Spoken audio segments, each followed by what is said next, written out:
बिस्मिल्लाहिर्रहमानिर्रहीम। अस्सलाम वालेकुम। रिफा इंटरनेशनल यूनिवर्सिटी के लाइव स्टूडेंट काउंसलिंग सेशन की 10th एपिसोड में मैं आप सबको वेलकम कहती हूँ। आज हम लोग आपको रिफा के डिफरेंट प्रोग्राम्स जैसे कि हम डिफरेंट एपिसोड्स में इंट्रोड्यूस करवाते रहे हैं। आज हम साइकोलॉजी डिपार्टमेंट की बात करेंगे। रिफा इंटरनेशनल यूनिवर्सिटी में साइकोलॉजी डिपार्टमेंट को स्टार्ट हुए हुए एक अरसा हो गया। 2012 में इसका स्टार्ट लिया गया और अब यहाँ पे हम डिफरेंट प्रोग्राम्स इंट्रोड्यूस करवा रहे हैं। अपने बारे में बताऊँ तो मैं साइकोलॉजी डिपार्टमेंट की फैकल्टी मेंबर हूँ। समिया खालिद मेरा नेम है और मेरे साथ मौजूद हैं डॉक्टर शुमाइला असद, ये लाहौर में हेड ऑफ द डिपार्टमेंट हैं। अस्सलाम वालेकुम मैम। वेलकम मैम, आपने हमें टाइम दिया, बहुत शुक्रिया आपका। मैम आज का जो हमारा सेशन है उसमें हम अपनी ऑडियंस को, अपने स्टूडेंट्स को ये बताना चाहते हैं कि साइकोलॉजी क्या है और इसकी थोड़ी इंपॉर्टेंस बताइएगा और साथ हमें ये बताएं कि रिफा इंटरनेशनल यूनिवर्सिटी साइकोलॉजी में क्या काम कर रही है और यहाँ कौन कौन से प्रोग्राम्स हैं जो इंट्रोड्यूस करवाए गए हैं। जी, सबसे पहले तो मैं अपना तारुफ करवाती चलूं। जी मैम। मेरा नाम शुमाइला असद है। मैंने Punjab university applied psychology department से एमएससी की डिग्री हासिल की और फिर उसके बाद उसी डिपार्टमेंट से 2012 में मैंने पीएचडी की डिग्री हासिल की। तकरीबन 35 साल से मैं तालीम के शोबे से मुंसलिक हूँ और 2 साल पहले मैंने रिफा इंटरनेशनल यूनिवर्सिटी को ज्वाइन किया।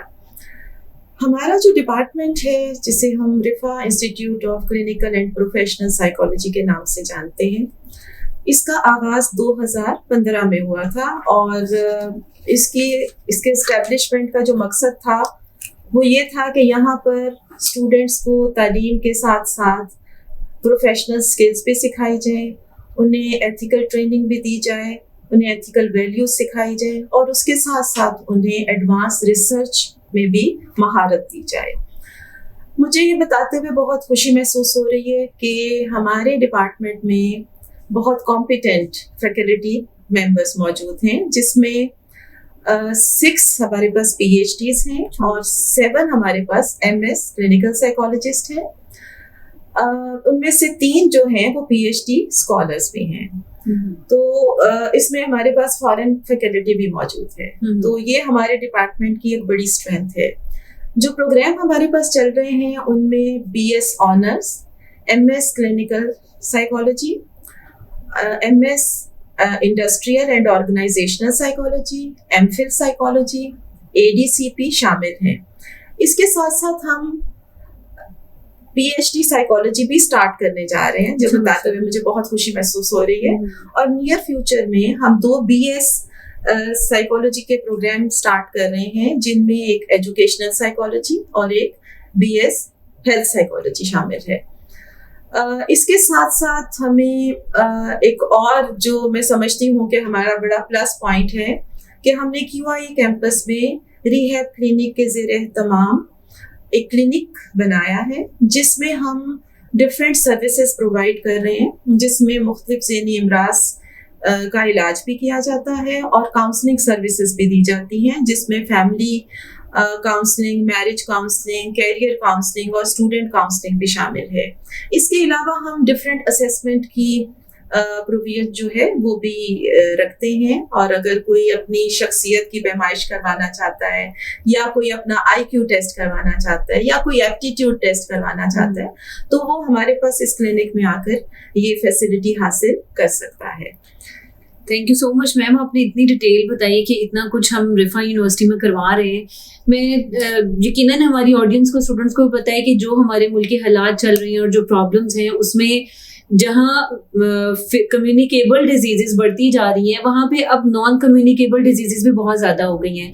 मैं पिछले दिनों WHO की एक रिपोर्ट देख रही थी कि आजकल दुनिया में जो सबसे बड़ा मसला है वो नॉन कम्युनिकेबल डिजीजेस हैं, जिनमें ये डिप्रेशन आ जाता है, एंजाइटी आ जाता है और बहुत सारे ऐसे प्रॉब्लम्स हैं। पहले एक टाइम था जिसमें स्टूडेंट्स ये सोचते थे कि हमें डॉक्टर बनना है, इंजीनियर बनना है, लेकिन अब बहुत सोच चेंज हुई। लोगों ने ये प्लान करना शुरू किया कि नहीं, हमें एक साइकोलॉजिस्ट भी बनना है, हमें एक साइकेट्रिस्ट भी बनना है। तो बहुत से बच्चे अब इसके तरफ आना चाहते हैं। तो आप थोड़ा सा गाइड करेंगे कि कौन से लोग साइकोलॉजी डिपार्टमेंट में आ सकते हैं या साइकोलॉजी को as a subject, as a profession opt कर सकते हैं, उसका क्राइटेरिया क्या है? जी, सबसे पहले समी आपने बहुत अच्छी बात की कि बदलती हुई सिचुएशन के साथ साथ सोसाइटी में साइकोलॉजी के सब्जेक्ट की डिमांड बढ़ती जा रही है और उसकी वजह ये है कि जो ग्लोबलाइजेशन की वजह से और डिफरेंट जो सोसाइटी में चेंजेस आते हैं, तो वक्त की ज़रूरत के हिसाब से हमारे सब्जेक्ट्स की रिक्वायरमेंट्स भी चेंज हो जाती हैं। ऐसे ही है। जो इस वक्त दौर चल रहा है, टेक्नोलॉजी का दौर है, एक्सपोजर बहुत ज़्यादा है, स्टूडेंट्स को बहुत नो हाउ है, वो जानते हैं कि उनके लिए फ्यूचर में क्या बेहतर है। इसमें एक ये भी होता है कि जिन बच्चों के पेरेंट्स ने उनको बचपन से ही डॉक्टर बनने के ख्वाब दिखाए होते हैं और उन्हें ये ख्वाहिश भी होती है कि वो खुद भी डॉक्टर बने, तो अनफॉर्चुनेटली कुछ स्टूडेंट्स जो हैं वो क्राइटेरिया मीट नहीं कर पाते और उनको मेडिकल कॉलेजेस में एडमिशन नहीं मिलता। तो बहुत से स्टूडेंट अपनी उस एक नीड को फुलफिल कर सकते हैं, क्योंकि हमारा जो क्लिनिकल साइकोलॉजी का शोबा है वो एक ऐसा शोबा है जिसमें आप हॉस्पिटल सेटिंग्स में काम कर सकते हैं। एग्जैक्टली ऐसे ही। और आमतौर पर आप देखेंगे कि वहां पे आने वाले क्लाइंट आपको डॉक्टर के नाम से ही पुकारते हैं, तो ये उनके लिए एक बड़ी प्लेजेंट सेल्फ सेटिस्फेक्शन भी हो जाती है। नो डाउट आप एक डॉक्टर के तौर पे ही काम कर रहे होते हैं।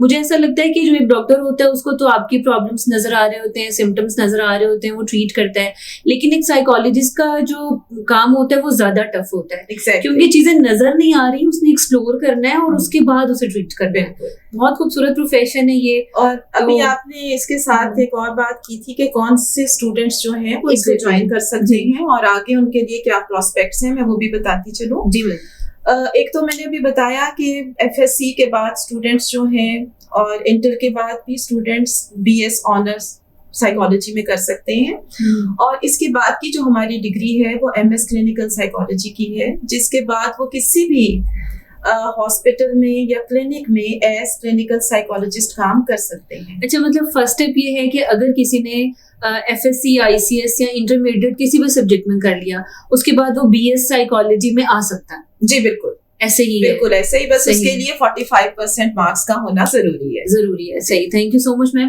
अच्छा, अब बीएस कर लिया एक स्टूडेंट ने, यहाँ आपने देखा है कि अक्सर कॉलेजेस में एमएससी साइकोलॉजी भी होती है, तो इन दोनों में से कौन से लोग हैं जो आगे एमएससी में एडमिशन ले सकते हैं, या बीएस के बाद क्या क्राइटेरिया, अब स्टूडेंट्स आगे क्या करेंगे? देखिए, जिन स्टूडेंट्स ने बीएस किया है उनको तो चाहिए कि वो एमएस में एडमिशन ले, क्योंकि एमएस की डिग्री एक कंप्लीट डिग्री है जिसमें क्लिनिकल प्रोफेशनल ट्रेनिंग के साथ साथ हम रिसर्च, एडवांस रिसर्च भी पढ़ाते हैं। और इसका स्टूडेंट्स को ये फायदा होता है कि वो बाद में अगर चाहें तो पीएचडी भी कर सकते हैं। तो मैम बीएस के बाद ही आप एमएस कर सकते हैं या मास्टर्स के बाद भी आप ज्वाइन कर सकते हैं? मास्टर्स अगर किया हो, मास्टर्स के बाद भी आप ज्वाइन कर सकते हैं। मीन सोशल साइकोलॉजी के किसी भी सब्जेक्ट में अगर आपका मास्टर्स है तो आप एमएस साइकोलॉजी कर सकेंगे? नहीं, उसके लिए बेसिक साइकोलॉजी की जो बीएस की डिग्री है वो अर्न करना जरूरी है। मतलब एमएससी साइकोलॉजी हो या स्टूडेंट बीएस साइकोलॉजी किया हुआ हो तो वो आ सकता है। सही। अच्छा मैम, एक हम और डिप्लोमा सुनते हैं, advance diploma in clinical psychology. अक्सर स्टूडेंट्स कहते हैं कि ये डिप्लोमा कर लिया तो अब हम अपना क्लिनिक बना लें, कुछ एमएस के बाद ये प्लान करते हैं। तो आप हमें बताएं कि कौन सी डिग्री के बाद आप एज अ साइकोलॉजिस्ट फील्ड में काम कर सकते हो? जी, असल में एडीसीपी का डिप्लोमा जो है वो काफी अरसे से चल रहा है और ये advance diploma in clinical psychology है। इस डिप्लोमा को हासिल करने के बाद आप हॉस्पिटल्स में काम कर सकते हैं, अपना क्लिनिक खोल सकते हैं किसी अच्छी जगह से डिग्री हासिल करने के बाद, क्योंकि जाहिर है आपकी वो एक प्रोफेशनल ट्रेनिंग होना बहुत जरूरी है।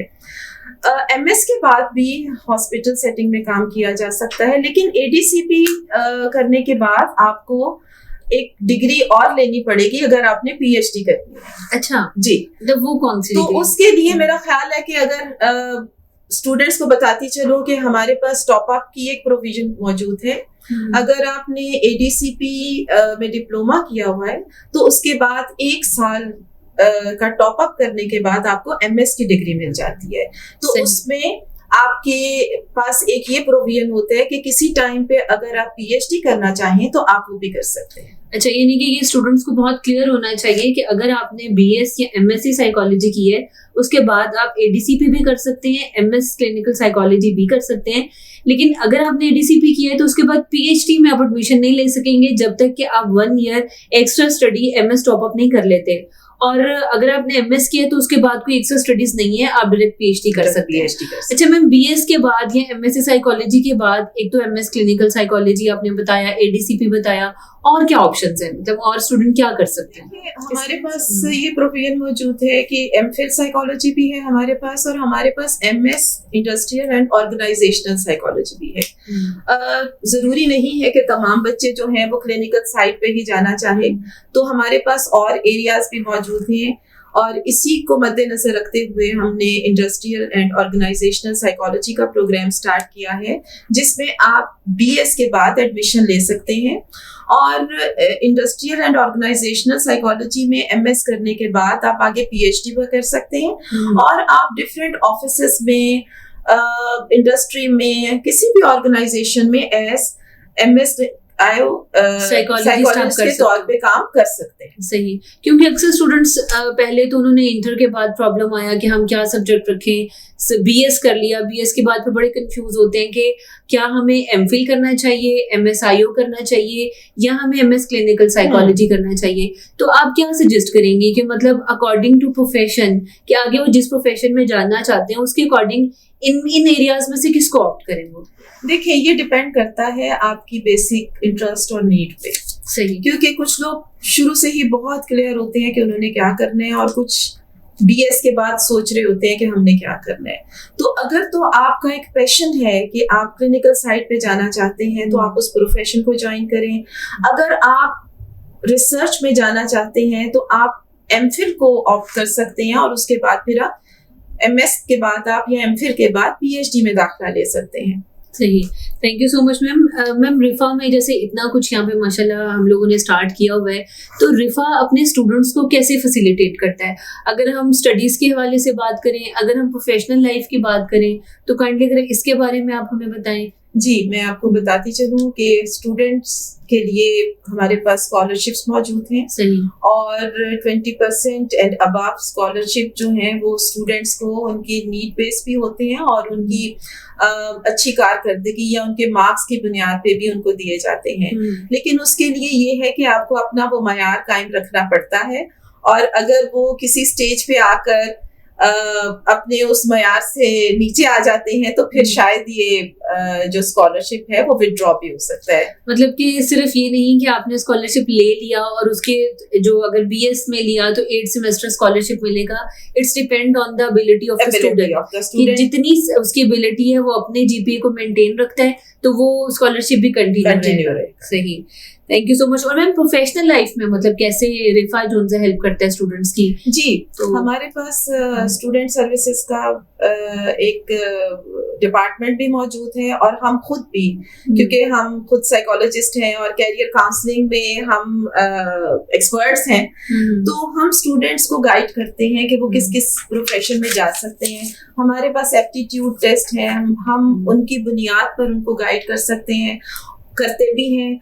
और फिर ये कि डिफरेंट ऑर्गेनाइजेशंस के साथ हमारी कोलैबोरेशंस भी हैं, वहाँ पे हम उनकी एम्प्लॉयमेंट के लिए भी एफर्ट्स करते हैं, और उनकी अपनी ग्रोथ के लिए हम बहुत से सेमिनार्स करवाते हैं उनको, लेक्चर्स। तकरीबन हर सेमेस्टर में हम 4 से 6 सेमिनार्स, वेबिनार्स, वर्कशॉप्स करवा रहे हैं। प्लेसमेंट्स आपको पता है कि हम करवा रहे होते हैं, अक्सर तो एक्सपोजर स्टूडेंट्स को वहीं से मिल जाता है कि वो किस हॉस्पिटल में कहाँ पे क्या प्रैक्टिस करना चाह रहे हैं, वो तो ड्यूरिंग स्टडी ही उनकी प्रैक्टिस हो जाती है। मैं आपको बताती हूँ कि क्लिनिकल साइकोलॉजी में जो आप एमएस करते हैं या एडीसीपी करते हैं, इवन हमने तो बीएस में भी जो है वो इंटर्नशिप रखी है कि स्टूडेंट्स जो हैं वो केस रिपोर्ट्स बनाते हैं, तो उनको हॉस्पिटल्स में एक्सपोजर मिल जाता है। लेकिन जो हमारा एमएस और एडीसीपी है, इसमें उनकी बाकायदा प्रोफेशनल ट्रेनिंग होती है। हमारे डिपार्टमेंट ने डिफरेंट हॉस्पिटल्स के साथ एमओयू साइन किए हुए हैं, और इस कोलैबोरेशन में तकरीबन लाहौर के ऑलमोस्ट तमाम हॉस्पिटल्स के साथ शामिल है।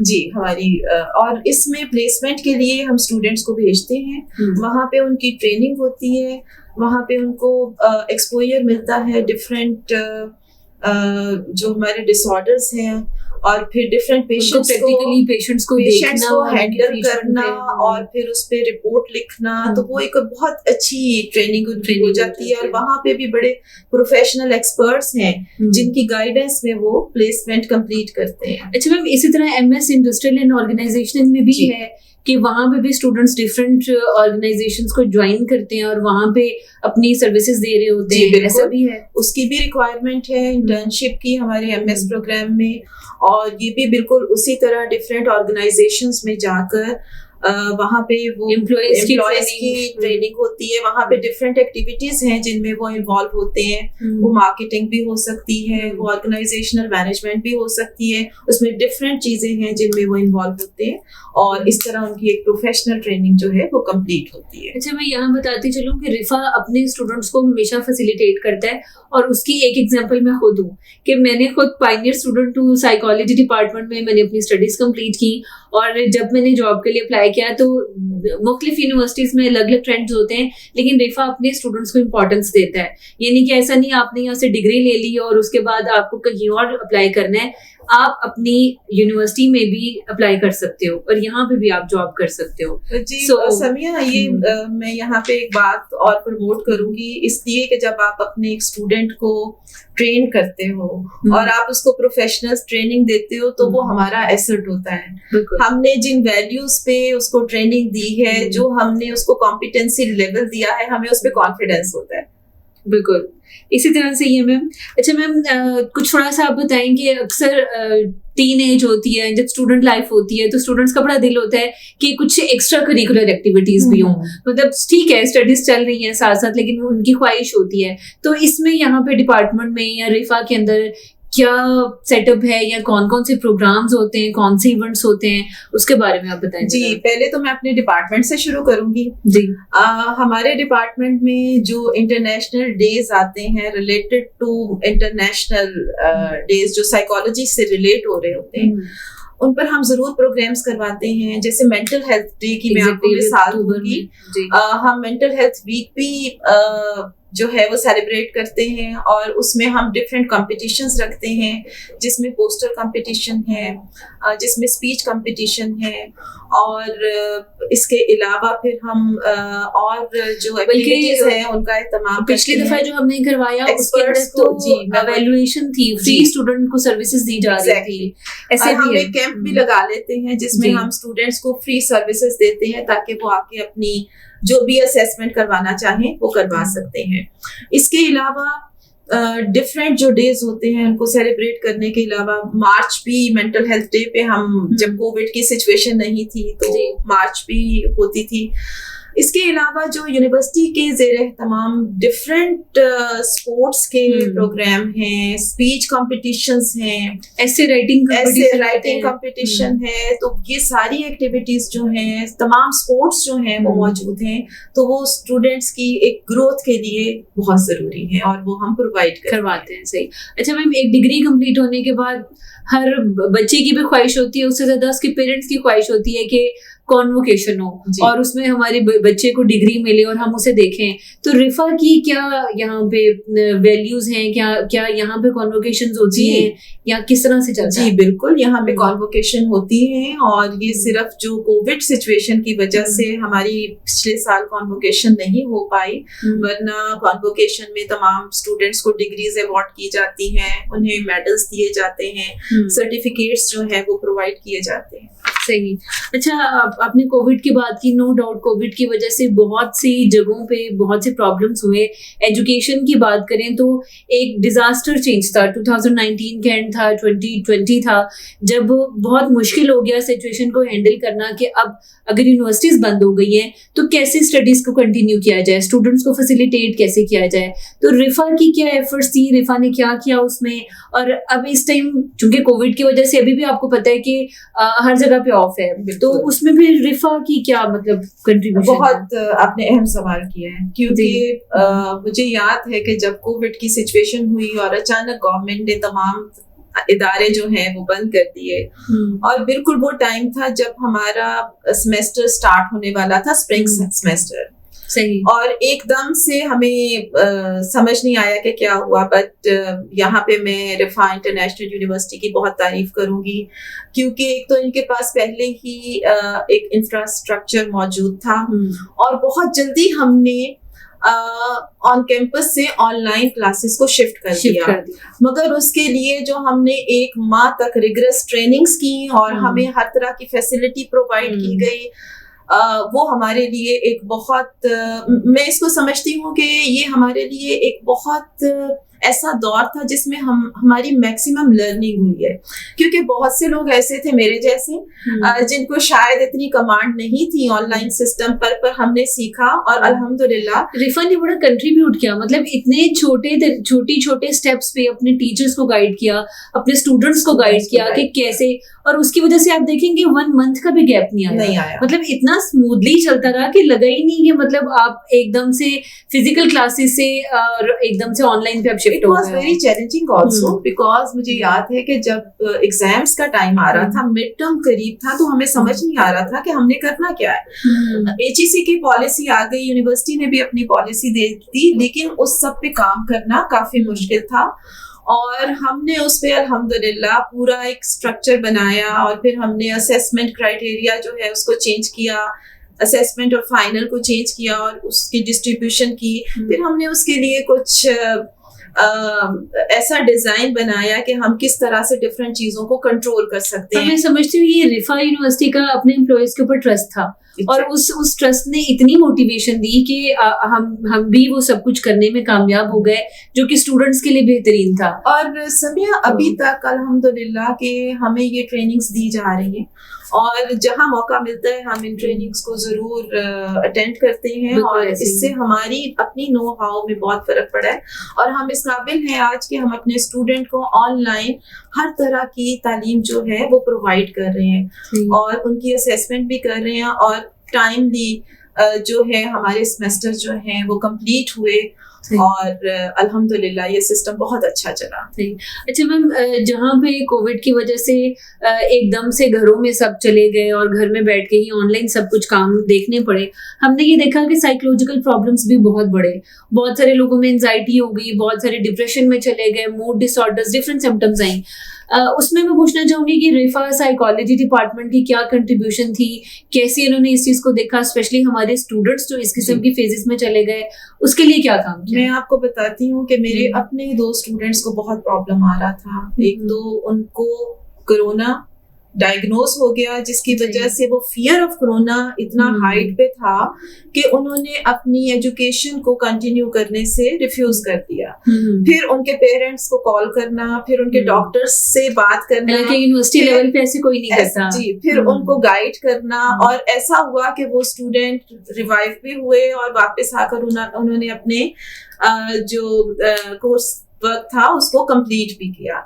इसके अलावा रिफा इंटरनेशनल यूनिवर्सिटी का जो डिपार्टमेंट है साइकोलॉजी का, मैं अप्रिशिएट करूंगी कि हमारी तमाम फैकल्टी ने ऑनलाइन सर्विसेज फ्राहम की। किसी भी फोरम पे उन्हें जब मौका मिलता था या इनविटेशन आता था, उन्होंने पर्सनली भी और प्रोफेशनली भी इस चीज को बहुत अच्छे तरीके से हैंडल किया और सोसाइटी की को जो सर्विसेज प्रोवाइड की हैं वो काबिल जिक्र। अच्छा मैम, स्टूडेंट्स के कुछ क्वेश्चंस भी आ रहे हैं और वो कुछ स्टूडेंट्स चाह रहे थे, क्यूरीज थी उनकी, तो एक क्वेश्चन आपसे पूछना चाहूंगी कि अभी भी जैसे कि ऑन कैंपस स्टडीज नहीं अलाउ ना एचईसी की तरफ से, तो नेक्स्ट क्या प्लानिंग्स हैं यूनिवर्सिटी की? क्या अब अगला आने वाला सेमेस्टर ऑनलाइन होगा या ऑन कैंपस होगा? क्या स्ट्रेटेजीज यूनिवर्सिटी की हैं? जी, तकरीबन 1 माह पहले जब सिचुएशन थोड़ी बेहतर थी तो हमने ये प्लान किया था according to the HEC guideline कि हम कुछ परसेंटेज 50 या 30% डिपेंड करता है कि हमारी कैपेसिटी कितनी है और हमारा स्टूडेंट कितना है, तो हम इसको कुछ ऑनलाइन और कुछ ऑन कैंपस स्टार्ट कर देंगे। अभी हम नेक्स्ट पॉलिसी, क्योंकि अभी दोबारा से कोविड सिचुएशन थोड़ी सी खराब हो गई है और जगह जगह टाइमिंग्स और लॉकडाउन्स और रिस्ट्रिक्शंस आ रही हैं, तो अभी हमारा देखिए नेक्स्ट सेमेस्टर भी शुरू होने वाले हैं अगले महीने से, तो जैसे भी HEC की जो भी पॉलिसी होगी उसको फॉलो करते हुए जो बेस्ट हम कर सकते हैं वो हम करेंगे। Thank you so much ma'am, आपने बहुत डिटेल में बताया। आपने स्टार्ट में सेशन के बहुत अच्छे से क्लियर किया, बीएस के हवाले से, एमएस और डिफरेंट प्रोग्राम, पीएचडी का आपने जिक्र किया था कि हम स्टार्ट करने जा रहे हैं, उसका कोई क्राइटेरिया अगर आप बता सकें। आपको पता है एमएस के बाद बहुत से स्टूडेंट्स की ख्वाहिश होती है कि हम पीएचडी करें, तो किस क्राइटेरिया के तहत वो एडमिशन ले सकते हैं, और उसके बारे में थोड़ा सा आप बताएं। जी, उसके लिए जो हमारा क्राइटेरिया है, सबसे पहले तो एक एमफिल या एमएस की डिग्री होना जरूरी है साइकोलॉजी में। सही। उसके बाद बहुत जरूरी है कि उनका जो सीजीपीए हो वो 3 हो आउट ऑफ 4। सही। और फिर जो तीसरी रिक्वायरमेंट है वो ये है कि उन्होंने गेट सब्जेक्ट जो है वो क्लियर किया। हम सिर्फ उन्हीं स्टूडेंट्स को एडमिशन देंगे। सही। तो मैं इसके अलावा हम इंटरव्यू के मार्क्स होंगे, उनकी एजुकेशनल डिग्रीज के प्रोग्राम के मार्क्स होंगे, और उसके बाद उन्हें एक साइनॉप्सिस जो है वो सबमिट करवाना होगा, और फिर उन तमाम की बेसिस पे हम, क्योंकि हम क्वालिटी एजुकेशन प्रोवाइड करना चाहते हैं और हम चाहते हैं कि स्टूडेंट्स जो हैं वो एक इस क्राइटेरिया को मीट करें ताकि हमारा पीएचडी प्रोग्राम जो है वो कामयाबी से चल सके। बहुत शुक्रिया मैम, आपने हमें इतनी डिटेल में गाइड किया। यकीनन स्टूडेंट्स को बहुत आसानी हुई होगी ये समझने में कि साइकोलॉजी सब्जेक्ट है क्या, उसमें क्या क्या प्रोग्राम्स हैं, क्या आपके पास डिग्री है और आप प्लान कर सकते हो इसके अंदर आने के लिए। ज़रूर सोचिए।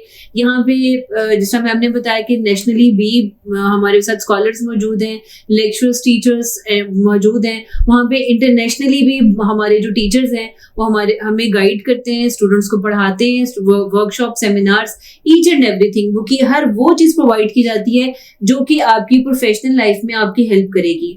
तो ज़रूर साइकोलॉजी रिफा इंटरनेशनल यूनिवर्सिटी को प्लान करें। यहाँ की जो वैल्यूज़ हैं, यहाँ की जो नॉर्म्स हैं, इस्लामिक वैल्यूज़ पे बहुत फोकस किया जाता है। यहाँ पे एटलीस्ट एक फीमेल को रिस्पेक्ट दी जाती है, उसको ये सिखाया जाता है कि किस तरह से उसने एज अ फीमेल अपने रोब को, अपने एक डिग्निटी को मेंटेन रखना है और उसके बाद अपनी प्रोफेशनल लाइफ में कामयाब होकर भी दिखाना है। नो डाउट डिफरेंट यूनिवर्सिटीज के डिफरेंट मेथड्स हैं, लेकिन मैंने ये देखा, एक लेटेस्ट रिसर्च को थोड़ा ऐड करना चाहूंगी कि साइकोलॉजिकल प्रॉब्लम्स तब होते हैं जब आप अपनी वैल्यूज से हट जाते हो। वैल्यूज से हटने से डिफरेंट तरह की कंफ्यूजन, एंजाइटी, डिप्रेशन आ जाते हैं। तो रिफा इन चीज़ों का खास ख्याल रखता है और अपने स्टूडेंट्स को हर तरह से फैसिलिटेट करता है। इसमें मैं एक और बात बताना चाहूंगी कि जो हमारे मेंटोरिंग सेशंस हैं वो बड़े इम्पोर्टेंट हैं। बिल्कुल। जो रिफा वैल्यूज को इनकलकेट भी कर रहे हैं और जो बिल्कुल इस्लाम की बुनियादों पर बनाए गए। बिल्कुल मैम, ये होना चाहिए। ये रेगुलर मेंटोरिंग सेशन जो है, इसमें तमाम फैकल्टी मेंबर्स को कुछ स्टूडेंट्स जो हैं वो अलॉट कर दिए जाते हैं, और वो स्टूडेंट्स जो हैं वो वीकली बेसिस पे उनकी एक हर फैकल्टी मेंबर जो है वो अपने स्टूडेंट्स के साथ सेशन करता है, जिसमें उसे इस्लाम की बेसिक वैल्यूज बताई जाती हैं। इसके अलावा उनके जो प्रॉब्लम्स हैं, उनकी जो डिफरेंट क्वेरीज हैं, उनका जवाब दिया जाता है, और जहां उनको कोई मसला दरपेश होता है उसको भी रिजॉल्व करने की पूरी कोशिश की जाती है। Thank you ma'am. बस आखिरी बात के साथ एंड करना चाहूँगी प्रोग्राम का, वो ये कि जहाँ आपकी स्टडीज़ इम्पॉर्टेंट है, जहाँ पे आपकी एजुकेशन इम्पॉर्टेंट है, वहाँ आपकी पर्सनल ग्रोथ भी बहुत इम्पॉर्टेंट है। सो किसी एक ऐसी यूनिवर्सिटी का इंतखाब करें जो कि आपकी प्रोफेशनल लाइफ में भी हेल्प करे और आपकी पर्सनल ग्रोथ में भी बहुत हेल्प करे। Thank you so much. Thank you.